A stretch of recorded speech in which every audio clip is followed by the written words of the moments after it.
Hi viewers, welcome to crime branch. இன்னைக்கு நான் பேச போகிற கிரைம் இன்சிடென்ட்குள்ளே போகிறதுக்கு முன்னாடி மறக்காமல் இந்த சேனலை சப்ஸ்கிரைப் பண்ணிக்கோங்க அண்ட் பெல் ஐக்கானையும் கிளிக் பண்ணிடுங்க. பெண்களுக்கு எதிரான குற்றங்கள் நாளுக்கு நாள் அதிகமாகிக்கிட்டே தான் வருது. முக்கியமாக பாலியல் வன்கொடுமைகள். வயது வித்தியாசம் பார்க்காம சின்ன குழந்தையில் இருந்து வயது முதிர்ந்தவங்க வரைக்குமே இதனால் பாதிக்கப்படுறாங்க. இன்னைக்கு நம்ம பார்க்க போகிற இந்த கேஸ் கூட இந்த கூற்றை சம்மந்தப்படுத்தி தான். நம்ம கிரைம் பிரான்ச்சோட கேஸ் ஃபைல் 10ல் பார்க்க போகிற கேஸ் அன்ஸ்போக்கன் ஃபேர்வெல்.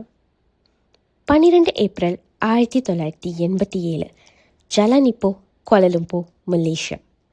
காலையில் 11 வயதான அங் யோத்தியான் தன்னோட 9 வயதான தங்கையை வீட்டுக்கு பக்கத்தில் இருக்கிற மார்க்கெட்டுக்கு மார்னிங் பிரேக்ஃபாஸ்ட் வாங்க கூட்டிகிட்டு போகிறாரு. அப்போது யோத்தியானுக்கு திடீர்னு வயிறு வலிக்க பாத்ரூம் யூஸ் பண்ண உடனே வீட்டுக்கு போக நினைக்கிறாரு. அதனால தன்னோட தங்கையை அங்கே வெயிட் பண்ண சொல்லிட்டு வேகமாக வீட்டுக்கும் போகிறாரு. சரியா 10 நிமிடங்களுக்கு பிறகு தன்னோட தங்கையை வெயிட் பண்ண வச்ச இடத்துக்கு வந்து சேர்ந்த யோத்தியானுக்கு ஒரு பெரிய அதிர்ச்சி காத்துக்கிட்டு இருந்தது. அங்கே அவனோட தங்கை அங்மேஹோங் இல்லை.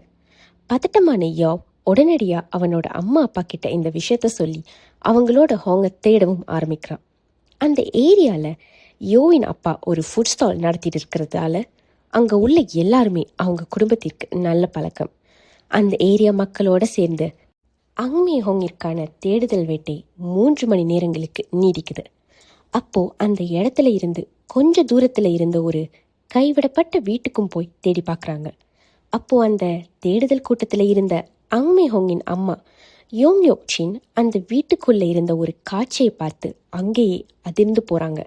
காரணம், அங்கே இருந்தது அங்மேஹோங்கின் இறந்த உடல். ஆனால் அந்த உடல் இருந்த நிலைமை ரொம்பவே மோசமாக இருந்தது. அங்மேஹோங்கின் உடல் நிர்வாணமான முறையில் இருந்தது. கழுத்தில் ஒரு வயர் இறுக்கி சுற்றப்பட்ட நிலையில் இருந்தது. முக்கியமாக அந்த குழந்தையோட ப்ரைவேட் பார்ட்டில் 1 மீட்டர் நீளம் உள்ள ஆணிகள் நிறைந்த ஒரு கட்டை ஃபோர்ஸ்ஃபுல்லாக நுழைக்கப்பட்ட நிலையில் இருந்தது. அதோட உடல் முழுக்க காயங்களும் பல் தடங்களும் நிறைந்திருந்தது. எந்த அம்மாவும் தங்களோட பொண்ணை பார்க்க விரும்பாத ஒரு கோலத்தில் தான் அப்போது அங்மேஹோங்கின் உடல் கண்டுபிடிக்கப்பட்டது. போலீஸ்க்கு தகவல் தெரிவிக்கப்பட்டு ஹாங்கின் உடல் ஆட்டாப்சிக்காக ஹாஸ்பிட்டலுக்கு கொண்டு போகப்படுது. ஆட்டாப்சி ரிப்போர்ட்டில் ஹாங் 1க்கும் மேற்பட்ட ஆட்களால் சீரழிக்கப்பட்டு கழுத்து நெரிக்கப்பட்டு கொலை செய்யப்பட்டதா தெரிய வருது. அது மட்டும் இல்லாமல் ஹாங்கின் ப்ரைவேட் பார்ட்டில் இருந்த அந்த கட்டை ஹாங்கின் உள் உறுப்புகளையும் ஹார்ட்டையும் தொலைச்சிருக்கு. அதாவது அந்த 9 வயது குழந்தை ரொம்பவே கொடூரமான முறையில் சித்திரவதை செய்யப்பட்டு கொலை செய்யப்பட்டிருக்கா. ஹாங்கின் இறுதி ஊர்வலம் அவங்க குடும்பத்தின் கண்ணீரோடும் கதறலோடும் நடக்குது. அங்மேஹோங்கின் கேஸ் மர்டர் கேஸாக ஃபைல் பண்ணப்படுது. போஸ்ட்மார்ட்டம் ரிப்போர்ட் படி போலீஸ் அந்த குழந்தையின் இறப்பிற்கு குறைந்தது 8 பேர் காரணமாக இருக்க வாய்ப்புகள் உள்ளதுன்னு முடிவு பண்ணுறாங்க. காரணம், ஹாங்கின் இறந்த உடலில் இருந்த பல பைட் மார்க்ஸ். அந்த கைவிடப்பட்ட வீட்டை போதை பழக்கம் இருக்கிறவங்க பயன்படுத்துறதால இதை செஞ்சவங்களும் ட்ரக் அடிக்டாக இருக்க வாய்ப்புகள் அதிகம்னு போலீஸ் இந்த அடிப்படையில் விசாரணையை தொடங்குறாங்க. அப்படி நடத்தப்பட்ட விசாரணையில் அந்த கொலைக்கு சம்பந்தமான ஒருத்தர் தமிழ் பேசக்கூடிய சீன ஆடவர்னு போலீஸ்க்கு க்ளூ கிடைக்குது.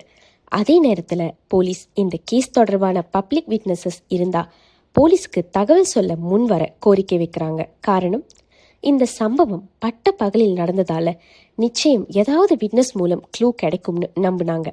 இந்த கேஸில் போலீஸ் 3 சஸ்பெக்ட்ஸை அரெஸ்ட் பண்ணுறாங்க.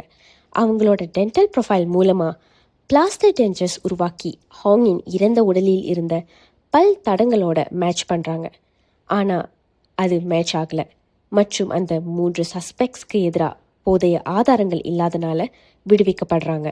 அந்த டைமில் டிஎன்ஏ மற்றும் ஃபாரன்சிக் டெக்னாலஜி பெருசாக இல்லாதனால இந்த கேஸில் சம்மந்தப்பட்ட குற்றவாளியை கண்டுபிடிக்க போலீஸ்க்கு ரொம்பவே சவாலாக இருந்தது. ஆனாலும் போலீஸ் குற்றவாளிகளை கண்டுபிடிக்க நிறைய முயற்சிகளை எடுக்க ஆரம்பிக்கிறாங்க. இந்த கேஸ்க்கான டீட்டெயில்ஸ் இல்லை க்ளூ தரவங்களுக்கு போலீஸ் 10,000 ரிங்கெட் ரிவார்டாக அனௌன்ஸ் பண்ணுறாங்க. அதற்கு பிறகு அதை 2 மடங்கு உயர்த்துறாங்க. ஆனால் போலீஸ் எதிர்பார்த்த மாதிரி எந்த ஒரு முன்னேற்றமும் இந்த கேஸில் வரல. ஹாங் இறந்த கொஞ்ச நாளில் லோக்கல் ப்ரெஸ்க்கு ஒரு அனானிமஸ் லெட்டர் வந்தது. அதில் தான் இந்த கொலைக்கு காரணம் அந்த ட்ரக் அடிக்ட் கூட்டத்தில் தானும் ஒருத்தன்னு கான்ஃபஸ் பண்ணியிருந்தவன் இப்படி குரூப்பாக சேர்ந்து பல சின்ன பொண்ணுங்களை அட்டாக் பண்ணி அவனுங்களோட இச்சையை தீர்த்துக்க சீரழிச்சதாகவும் ஹாங் தான் இவனுங்களோட கடைசி விக்டிம்னும் எழுதியிருந்தான். இந்த அனானிமஸ் லெட்டரை பற்றி போலீஸ் நடத்தின விசாரணையில் இந்த லெட்டரை அனுப்புனது யாருன்னு அவங்களால கண்டுபிடிக்க முடியலை. அந்த அனானிமஸ் ரைட்டர் அனுப்பின இன்னொரு லெட்டரில் தான் சரண்டராக விரும்புகிறதாகவும் அவன் இல்லாத சமயத்தில் அவனோட குடும்பத்திற்கு உதவியாக 30,000 ரிங்கெட் வேணும்னு எழுதியிருந்தான். ஆனால் இதை கேள்விப்பட்ட மக்கள் கொந்தளிக்க ஆரம்பிக்கிறாங்க. அதோட எதிர்வினையாக அவன் இன்னொரு லெட்டரை எழுதி அனுப்புகிறான். அதில் தான் அந்த கொலையில் சம்மந்தப்பட்ட மாதிரி பொய் சொன்னதாகவும் அதற்கு காரணம் மக்கள் இந்த கேஸில் காற்ற அதீத ஆர்வத்தினால் உண்டான ஃப்ரஸ்ட்ரேஷன்னு எழுதியிருந்தான். அதற்கு பிறகு அந்த அனானிமஸ் பர்சன் கிட்ட இருந்து எந்த லெட்டரும் வரலை. போலீஸாலையும் அந்த நபரை அடையாளம் காண முடியலை. அங்மே ஹோங்கிற்கு நடந்த இந்த சம்பவத்தால் மக்கள் தங்களோட குழந்தைகளை வெளியே விளையாட அனுப்பவே ரொம்ப பயந்தாங்க. மலேசியாவை சேர்ந்த மற்ற மாநிலங்களில் இருந்தவங்கெல்லாம் இந்த கேஸ்க்கான குற்றவாளிகளை கண்டுபிடிக்க ரிவார்ட்காக டொனேஷன்ஸ், சேரிட்டின்னு அவங்களால முடிஞ்ச உதவிகளையும் செஞ்சாங்க. அங்மே ஹோங்கின் அப்பாவின் ஸ்டால் கடைக்கு முன்பு 100க்கும் மேற்பட்டவர்கள் ஒன்று கூடி மைனஸ்க்கு எதிராக நடக்கிற இந்த வன்கொடுமையை எதிர்த்து ஜஸ்டிஸ் ஃபார் அங்மே ஹோங்ன்ற பேனரோட போராட்டம் நடத்த ஆரம்பிக்கிறாங்க. மாதங்கள் வருடங்களாக மாறுது. இது ஒரு கோல் கேஸாகவும் மாற ஆரம்பிக்குது. ஆனால் போலீஸால் குற்றவாளிகளை நெருங்கவே முடியலை.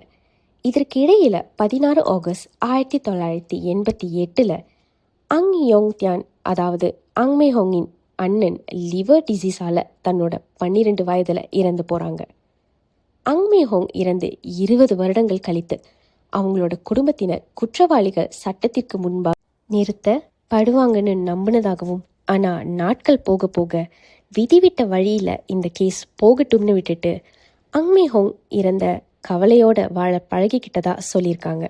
காரணம், போலீஸும் போக போக இந்த கேஸ்க்கான அப்டேட்ஸை குறைச்சிக்கிட்டே போனதால் குற்றவாளிகள் பிடிபடுவாங்கன்ற நம்பிக்கை அவங்க மனசை விட்டு போச்சு. இப்போ வரைக்குமே இது ஒரு கோல் பிளட் மர்டர் கேஸாக மலேசியாவில் பார்க்கப்படுது. தன்னோட கடைசி நிமிடங்களில் அந்த குழந்தை எவ்வளவு வலிகளையும் வேதனைகளையும் அனுபவிச்சிருப்பான்னு நினைக்கவே கஷ்டமாக இருக்குது. சட்டத்தின் பார்வையில் இருந்து தப்பிச்சாலும் கடவுளின் பார்வையில் இருந்து இவனுங்க தப்பிக்கவே கூடாது. இதை விட பெரிய தண்டனை அந்த இரக்கம் இல்லாதவங்களுக்கு கண்டிப்பாக கிடைக்கும்னு நம்புவோம். அன்னைக்கு தன்னோட அண்ணன் திரும்ப வர வரைக்குமே அங்கே வெயிட் பண்ணிட்டு இருந்த அங்மே ஹோங்க யார் அந்த வீட்டுக்கு கூட்டிட்டு போயிருப்பா? ஒருவேளை தெரியாதவங்களா இருந்தா நிச்சயம் அந்த குழந்தை சத்தம் போட்டிருக்க வாய்ப்புகள் அதிகம்.